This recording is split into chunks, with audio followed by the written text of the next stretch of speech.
Vamos então à entrevista. Olá, Silberto, tudo bem? Olá, certo? tudo bem? Vamos começar hoje com qual foi o interesse seu do RPG? Bem, para mim o RPG ele começou com um amigo, ele comprou um jogo de tabuleiro de RPG e ali nós começamos meio que a aprender junto, o módulo básico do jogo, né? Ele narrou para mim a aventura e dali para frente a gente começou a se aprimorar no jogo. Nós gostamos do jogo, começamos a chamar mais amigos, né? E começamos a nos aprimorar. Dali para frente começou a gerar o interesse como uma forma assim lúdica de entretenimento mesmo, né? Entre amigos, né? Como amigos que se reúnem para jogar bola. Ao invés de jogar bola, a gente ia jogar RPG. Mas que tipo de jogos hoje você mestra ou jogava na época também de RPG? Que tem vários, né? D&D, Vampiro, entre outros, né? Nós jogamos muitos jogos medievais, então era uma fusão assim, de jogos, né? Eram jogos medievais, contemporâneos, aventuras que eram mestradas em tempo real, né? Aventuras também futuristas, tinha aventuras que eram mescladas, então elas traziam as duas, né? E também tinham os storytellers, né? Que eram histórias de terror, né? Que era vampiro, lobisomem, depois veio o mago, então tudo isso fez parte aí das etapas de jogo, né? Conforme as ondas iam aparecendo aí no mercado, a gente ia experimentando um pouco de cada para também variar, não ficar no marasmo, né? Mas muito mais, o jogo que nós mais jogamos foi medieval. Então, vamos entrar no conceito de sociedade. Hoje a sociedade ela vem um pouco distante do RPG, ela tem um pouco de preconceito diretamente, principalmente com aqueles jogadores que se fantasiam. O que você pensa sobre esse preconceito que pode ter do RPG? O RPG ele tem uma linha, assim, né? Ele mexe muito com o mundo da imaginação, então ele é um jogo de fato um tanto perigoso. Algumas pessoas, como eu já vi acontecer, elas acabam misturando esse mundo de fantasia com o mundo real. E às vezes se compenetrando tanto no mundo de fantasia, desse mundo de fantasia que acaba destruindo essa vida real, né? Ela quer ser parte daquele mundo, né? Com todas as forças, porque lá ele é poderoso, lá ele tem, enfim, dentro do RPG ele tem os poderes, ele tem as possibilidades, então, enfim, é complicado, assim. As pessoas que não conseguem fazer esse divisor e que misturam isso a drogas, a álcool, né? Qualquer tipo de coisa pode acontecer uma desgraça, mesmo como houve em alguns estados, mas não justifica, porque foram 3 ou 4 casos, né? E esses casos foram ínfimos. Se você olha, hoje em dia o futebol mata muito mais gente. E nem por isso eles inventam uma lei para fechar os estádios de uma vez, né? Porque é muito mais interessante para a União do ponto de vista econômico, né? O RPG ele só tem que tomar um certo cuidado ali com a questão de faixa etária, enfim, né? Mas é um jogo saudável, é um jogo tranquilo, só que deve ter a sua moderação, né? Você tem regras para você jogar hoje, o estilo que você mestra, ou bem como você seleciona os jogadores para jogar o seu jogo?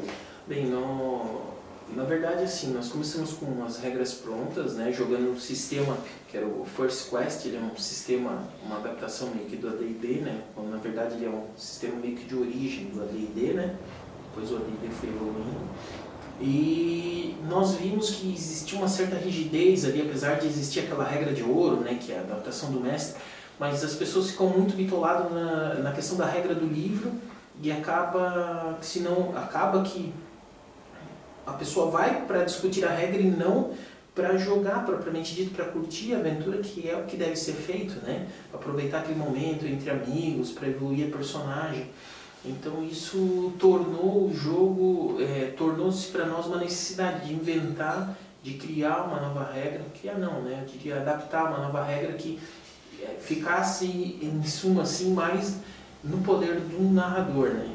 No caso lá era eu, tinha outras pessoas também que às vezes narravam, mas ficava mais no controle do narrador, de decidir as coisas, de adaptar as coisas, mas tudo muito lúdico, assim, né? Nada que fosse muito fantasioso, as regras eram regras claras, regras nítidas, né? Que inclusive depois outras pessoas que jogaram comigo montaram grupos lá independentes e elas também desenvolveram as próprias regras e no mesmo sistema. Então o narrador lá, a modo de outros jogos, ele faz jogadas abertas, não existe a divisória, né? Não existe divisória, jogadas são todas abertas, então tudo isso dá um clímax assim, de uma credibilidade para o próprio jogo, não tem uma manipulação, né? todo mundo vivencia aquilo ali. E é bacana, esse é o método, né? E o jogo ele permitia da pessoa desde começar o sistema de regra, desde começar lá de um ponto humano, né? Até se tornar um deus com danos astronômicos, então foi bem bacana. Enquanto a seleção, né, isso acontece naturalmente, na verdade nós não temos uma seleção, eu nunca tive uma seleção pré-definida, assim, os jogadores vão aparecendo, nós montamos as fichas, claro que tem a questão do respeito com os demais, né, porque às vezes os que já estão jogando estão num nível de poder bem elevado, né, então pergunta-se para os outros jogadores se eles podem entrar com determinados poderes, podem construir personagens daquele nível já, daí eles aceitando tranquilo, né? As pessoas que já estão há tempo ali desenvolvendo a personagem ali, elas aceitando é bem tranquilo. Então, até hoje nunca tive problema também com isso, né? Mas só mais a questão do respeito com quem já está mais tempo na aventura, né? E assim, cada narrador também ele tem um estilo de mestrar, de conduzir as aventuras, alguns são mais compassados, outros não, né? O meu estilo é um pouco mais voltado para o nível da ação, da interação, do pensamento rápido, né? E a maioria dos jogadores que eu conheci, uma grande parte se adapta a esse tipo de coisa, outra também às vezes acaba não se adaptando, né? Gosta de mais detalhes, Exatamente. gosta da cena. Você já, vamos supor, numa cena de eu vou abrir a porta, eu quero ver a cor do piso, eu quero ver a cor do teto, eu quero ver quantos quadros tem. Você já abriu a porta, já coloca um desafio para não ter essa parada, essa pausa, esse tempo que você se perde numa cena simples, né? Exatamente, é bem esse é o meu estilo, né? É um estilo mais de ação. Normalmente uma ação definida numa sala para mim se definiria numa jogada, né? Você joga a percepção e eu te darei os detalhes. É como se a inteligência, eu fosse também uma parte da inteligência perceptiva do jogador, né? Ele vai jogar, se ele tirar um bom resultado, aí eu vou dizer para ele detalhes além daqueles que ele pode captar, né? Além dos detalhes que ele poderia captar numa situação normal, né? Para não deixar a aventura, né? Claro que isso no meu ponto de vista, não deixar a aventura um tanto morosa. Porque às vezes tem 4, 5 pessoas, se o cara desgastar 15 minutos numa sala, quando ele passar para outra sala e tiver outras pessoas ali também envolvidas naquele clímax ali, pode ficar, né? Monótono. Mas claro, isso é a minha percepção, né? Tem pessoas que se adaptam a isso tranquilamente. Mas vamos entrar num ponto de qual foi a sua aventura mais longa e qual foi a sua aventura que você mais gostou? Bem, sim, a aventura mais longa foi uma aventura que nós jogamos aproximadamente 8 anos, né? Foram por 8 anos, mais ou menos, e também foi a que eu mais gostei, né? Assim, ela era uma segunda saga já de uma aventura bem longa, né? De uma saga bem longa, onde os personagens construíram os primeiros, depois já estavam jogando com o filho com os filhos, né? Numa segunda saga. E por ela passaram mais de 30 aventuras, e bacana assim, ela teve um começo, meio e fim, personagens, teve inimigos definidos, personagens definidas, mistérios que se resolveram, interação, o universo estava todo criado, assim, então eles tinham livre locomoção, independente, eu não precisava direcioná-los, assim, a própria história tomava um rumo, né? Tomava o próprio rumo. Então isso fez a aventura ser muito bacana, desde o começo até eles chegarem, vamos dizer assim, no último chefão, no vilão final da história. Então tudo foi compassadamente feito, assim. Foi bem legal, até por experiência também, né, de pessoas que nunca jogaram. Tinha veteranos ali, pessoas que eram veteranas, pessoas que nunca jogaram, né? Então isso foi bem bacana, assim. Mas qual foi o nome dessa aventura? Que o nome do universo era o universo deuses, né, como a gente chamava, né? A gente chamava de deuses. Daí, se eu não me engano, o nome dela era Os Senhores da Guerra, né? A primeira saga era O Imperador, que ela contava, não, desculpa, inverti. O primeiro era Os Senhores da Guerra, o segundo era a saga O Imperador. Mas vamos colocar, entre os seus jogadores, que você já mestrou várias aventuras, mestrou uma aventura de 8 anos, você já teve jogadores problemáticos que você teve que tirar ele da aventura porque não dava mais certo? Tive sim, nossa, teve alguns assim, teve jogadores que eles estavam tão compenetrados na questão do poder, de evolução da personagem, que eles ganhavam na ficha, né? A vida deles aqui fora não era uma vida tão agradável quanto a vida no jogo lá, né? Lá se tem pessoas super poderosas, se tem detalhamentos assim que aqui fora, como eu já havia comentado, ele não vai conseguir ser, né? Então ele vivia isso dentro. E quando a personagem dele sofria, morria, acontecia qualquer tipo de coisa desse nível assim, a pessoa se desgastava mesmo, se estressava como se tivesse doente, né? Chegou ao ponto de ser uma doença. Daí a gente conversava com todo mundo e afastava, né? E afastava mesmo.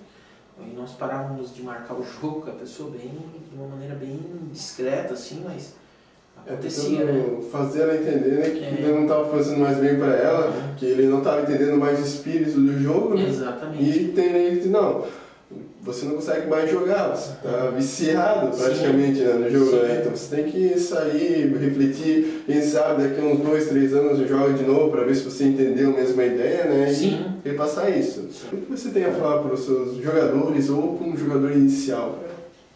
Começar. Bem, assim, primeiro, eu acho legal jogar entre amigos, aprender o jogo entre amigos, entre pessoas que você gosta, até para relaxar um pouco, para entender um pouco da sistemática, né? Depois, quando você evoluir nesse período de jogo, se você for montar uma aventura própria, né? Também faça os testes com amigos, crie um universo, não crie histórias assim muito básicas, até isso pode valer num primeiro momento, mas tente depois pensar em algo maior, em algo para de fato dar um sentido assim para as coisas, para os jogadores. Comece lá no micro e depois vai evoluindo.